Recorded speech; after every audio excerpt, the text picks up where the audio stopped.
애널리스트 톡톡 시작합니다. 오늘은 저희 키움증권 건설업종 담당하시는 신대현 연구원 나오셨습니다. 안녕하십니까? 안녕하세요. 네, 반갑습니다. 건설업종 사실 뭐 요즘 많이 주목을 받았었죠, 한때. 한때 받았었죠. 예, 그리고 또 뭐 금리 인하되니까 집값도 많이 올라갈 것 같고 건설업종들이 손해도 덜 날 것 같고 이제는 좀 좋아질 게 많아 보인다라고 했었는데 갑자기 이제 엄청난 규제가 갑자기 들어오면서 예, 거기서부터 약간 셈법이 좀 달라졌을 것 같다는 생각이 들거든요. 네네. 그래서 그 영향을 좀 보고 싶은데 뭐 저도 이제 뭐 집을 꼭 사고 싶다라고 생각하는 이제 대한민국의 직장인 30대 직장인 중 한 명으로서 자세히 보고 있습니다만 이 정도로 센 규제는 또 처음이었다면서요.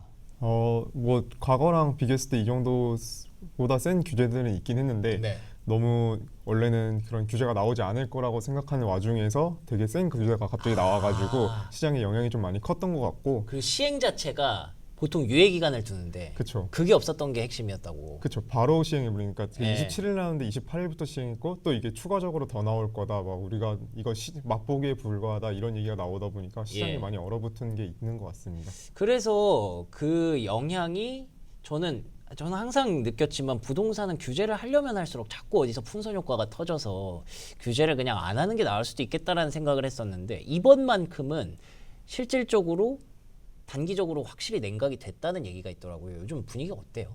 요새는 확실히 분위기가 많이 가라앉았고요. 예. 특히 그 627 대책 나온 이후로 네. 이제 많이 부동산 가격도 많이 상승세가 둔화가 되었고 특히 많이 쏠림이 좀 많이 심했었던 뭐 마포라든지 아니면 성동구 이런 지역에서는 마용성? 네, 마용성 같은 경우에는 거래가 거의 안 일어나고 있어요. 오. 그렇기 때문에 확실히 규제에 대한 효과는 확실히 있다고 보고 있고 예. 다만 이제 쏠림 지역이 조금 덜했었던 노도광 지역이나 이런 지역들로는 크게 그 문제는 발생하지 않고 있습니다. 아, 그렇군요.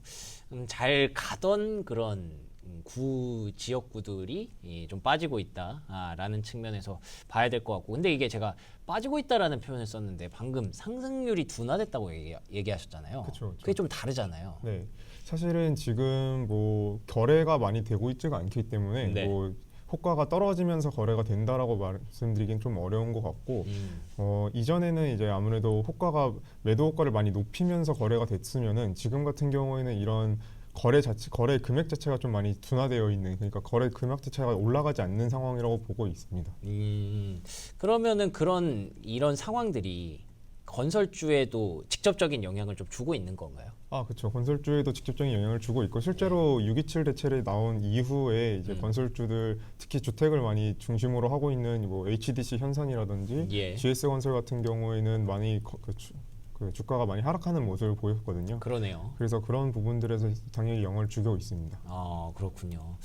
이게 확실히 6월 중순을 기점으로 이렇게 많이 빠지는 모습들이 말씀하셨던 HDC, 현대산업개발, GS건설, DLENC 같은 경우에는 뭐 6월 26일이 진짜 딱 고점이었던 게 신기할 정도로 이렇게 맞아 들어갑니다. 그러면 이 시점에서 이제 건설주에 대한 대책을 어떻게 가져가야 될지 궁금한 건데 뭐 단기적으로 지금 냉각이 되어 있다고는 하지만 그래도 재건축 재개발 수혜는 여전히 좀 계속 이어지고 있잖아요. 네, 도시 정비 산업이라고 얘기를 하는데 그거는 좀 분위기 어떤가요? 지금 일단은 단기적으로는 영향은 많이 없을 것이라고 생각은 하고 있는데 네. 일단 문제는 지금 이주비라든지 뭐 그 중도금 같은 경우는 포함이 안 돼 있긴 이주비는 포함돼 있고 중도금은 포함이 안 돼 있긴 하지만 이게 잔금 시점까지 모두 다 6억 내로 맞춰야 되는 상황이거든요. 예. 그래서 일부 도시정비 사업지 같은 경우에는 일단은 사업이 조금 지연은 될 수 있다라고 판단을 하고 있습니다. 그리고 건설사들한테 미치는 영향을 좀 보자면은 결국에는 지금 같은 경우에는 건설사들에서 재건축 시장 같은 경우가 조금 경쟁이 심화가 되고 있는 모습을 보이고 있기 때문에 일부 판관비에서 조금 상승을 할 수 있는 부분이 있고요. 다만 이제 이런 그 경쟁 상황이 전반적인 시장으로 확장은 되고 있지 않기 때문에 그 건설사들의 수익성인 가장 중요한 수익성인 매출 총익률에서는 뭐 영향이 없을 거다라고 보고 있습니다. 그러네요.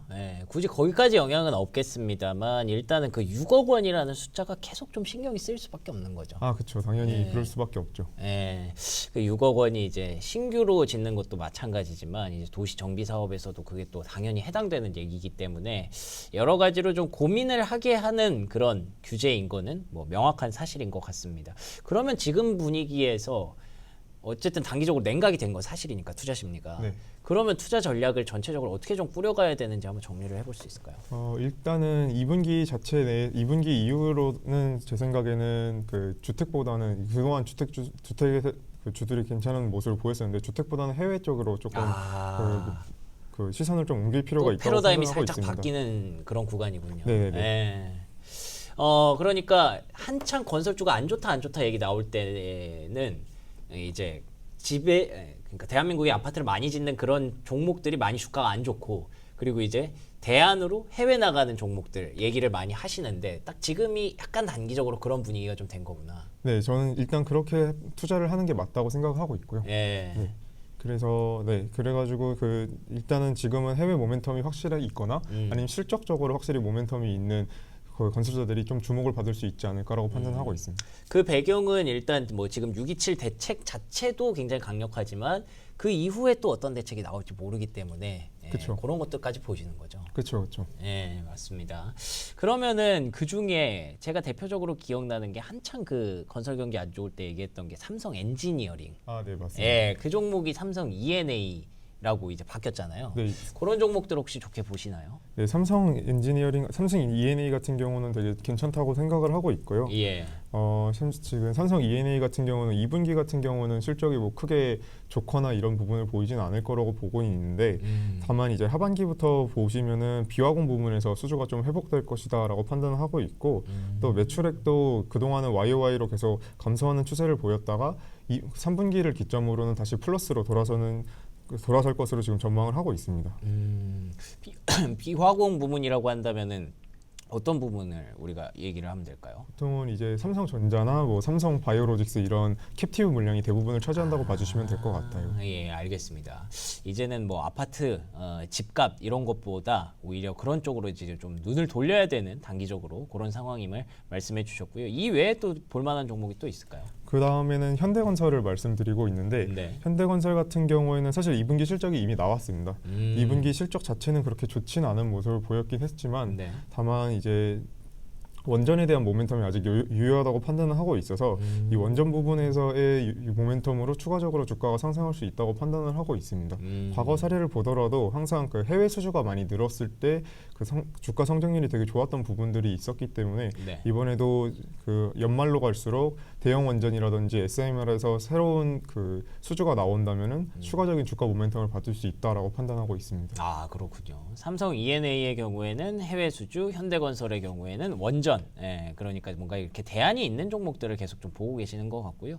이 리포트 보니까 DLENC도 관심 종목으로 제시돼 있던데 그 배경은 어떤 배경이에요? DLENC 같은 경우에는 이번 분기에서 이번 연도에 그 수익성 개선이 되게 좋을 거라고 판단을 하고 있고요. 이 주택 부문에서의 매출 총익률이 특히 그 3분기랑 4분기를 보시면은 아마 15% 16.3% 정도로 전망이 되고 있는데 예. 이 정도면은 건설들 그 HDC 현대산업개발을 제외하고는 가장 빠르게 주택 마진이 정상화되는 수준이라고 판단하고 있어서 DLENC가 연중으로 봤을 때 수익성 개선이 가장 괜찮을 것 같아서 그 DLENC를 관심 종목으로 말씀드리고 있습니다. 아, 그렇군요. 그러니까 쉽게 얘기하면은 627 대책으로 인해서 그리고 혹은 그 이후에 나온 후속 대책들이 뭐 불확실성이 좀 있는 상황이기 때문에 주택 건설사들은 일단 조금 차순위로 내려놓고 이제 삼성 ENA라든지 현대건설이라든지 해외에서 뭔가 해낼 수 있는 모멘텀이 있는 기업들이 현재 단기적으로 좀 더 좋아 보인다고 얘기를 해주셨고요.